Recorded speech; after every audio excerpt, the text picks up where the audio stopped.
침계정에 대해서 말씀을 드릴게요. 침계정은 잠길 침자에다가 시내 할 때 개자예요.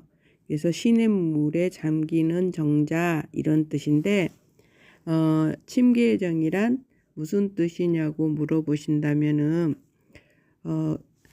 흐르는 냇물을 베개 삼다라는 의미로 침계정이라고 이름을 지었다고 했어요.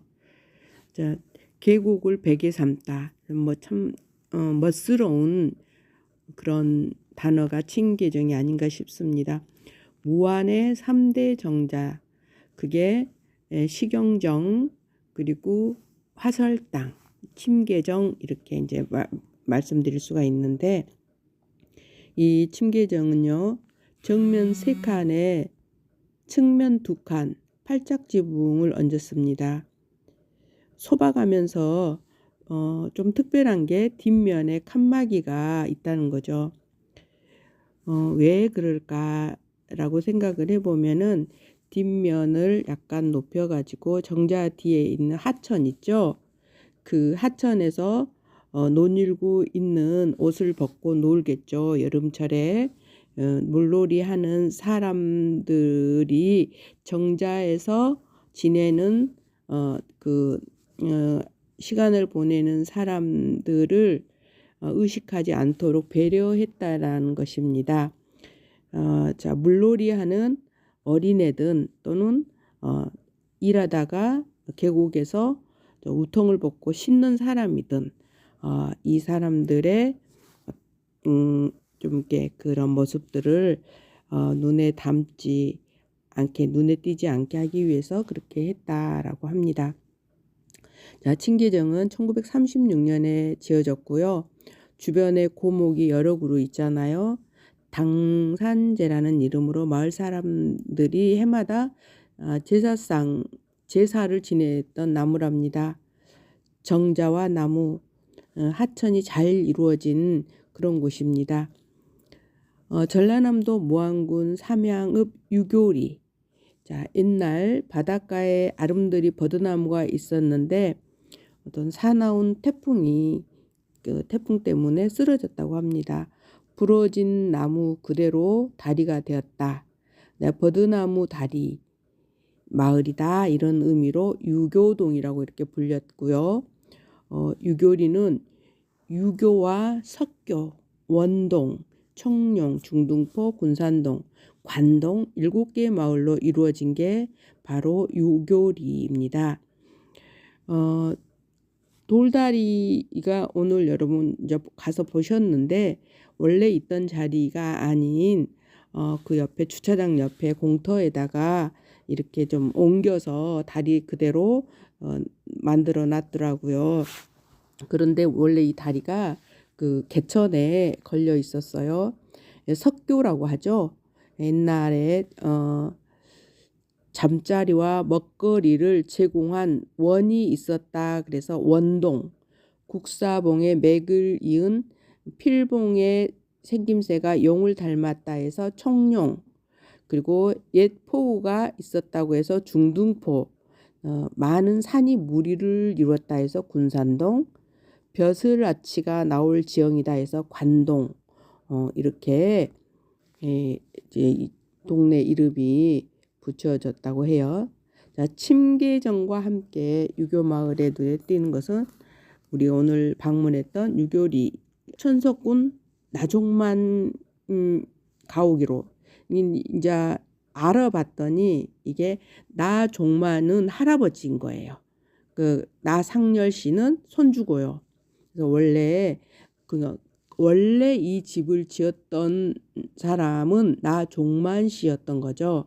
그래서 국가 민속 문화유산으로 지정됐을 때 나종만 가옥이다, 이렇게 얘기한 거예요. 나종만은 당시 삼양과 일로 몽탄 일대에 많은 땅이 굉장히 많았다고 그래요. 그 사람의 땅을 밟지 않고는 목포를 갈 수 없었다고 이렇게 얘기를 합니다. 또 그 집에는 소꽃두레만 해도 한 짐이 되었다고 해요. 여러분, 저희 집에도 소를 키웠었거든요. 소 꼬투리는요, 예비로 한두 개 만들어놔요. 왜냐하면 지금 이 소한테 끼워진 이 콧뚜레가 끊어지거나 부서졌을 때 예비로 놔둔 것을 갈아 끼우기 위해서 하나 두 개는 놔둘 수 있는데, 한 짐을 놔놨다는 것은 소가 또 일하는 소가 엄청 많았다는 거죠. 예, 그래서 10마리는 되지 않았을까? 그죠?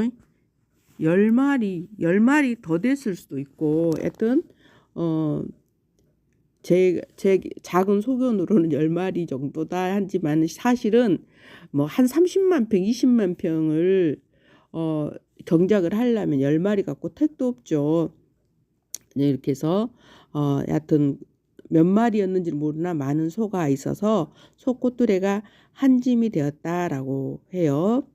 자, 천석군이라고 한 말은 이게 뭐냐면은 한석 두석이라는 말에 여러분은 좀 집중해 주셔야 돼요. 한석이라고 했을 때 이 한석은 150kg 이상이에요. 지금 우리가 아는 80kg까지는 여러분이 알 수도 있어. 왜냐하면 어렸을 때 80kg 가만히가 있었으니까요. 그렇지만 그 전에는 120kg, 150kg 이렇게 해서 그 한 석이라고 이렇게 불렸어요. 그래서 천석이라고 그러면은 대략 이제 그 마트에서 파는 20kg 쌀을 그러니까 쌀을 8포대. 8포대가 성인이 1년 동안 먹을 수 있는 양이래요.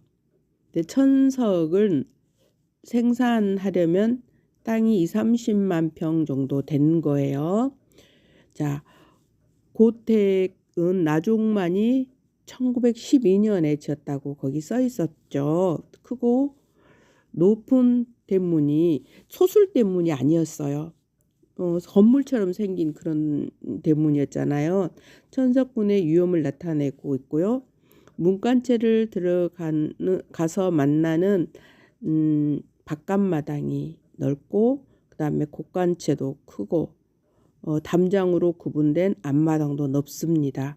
그만큼 거둬들일 곡식이 많았다는 거죠. 마당이 넓다라는 것은 여러분 농사를 크게 짓는다는 거죠. 왜냐하면 옛날에는 건조장이 없었어요.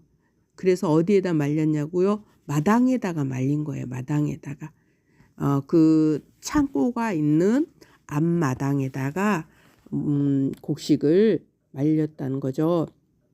그래서 이 뭐 안채, 곡간채, 행랑채, 문간채, 헛간채 등이 남아 있었잖아요. 안채 뒤에는 동제, 서제, 동제와 서제, 사당과 사랑채가 있었다고 하니까 부농의 삶은 우리가 알 수 있는 거죠. 자, 안채가 석축 위에 자리하고 있었고요. 산 자락을 경사면을 3단으로 나눠서 가장 높은 곳에 안채가 있었어요. 집안은 물론 마을과 들녘이 내려다 보이더라고요. 정면 7칸, 측면 3칸, 일자형이었잖아요. 안채는 한옥에다가 일본식이 좀 더해졌었어요. 기둥이 둥글고 사면에 툇마루고 처마 석가래에 여러분 자세히 봤으면 글씨 읽어볼 수 있었어요. 목숨 숫자, 복복자, 강령할 건강, 안녕 이런 것을 쓰여 있어요. 한자가 수복 강령이라고 이렇게 쓰여 있었습니다.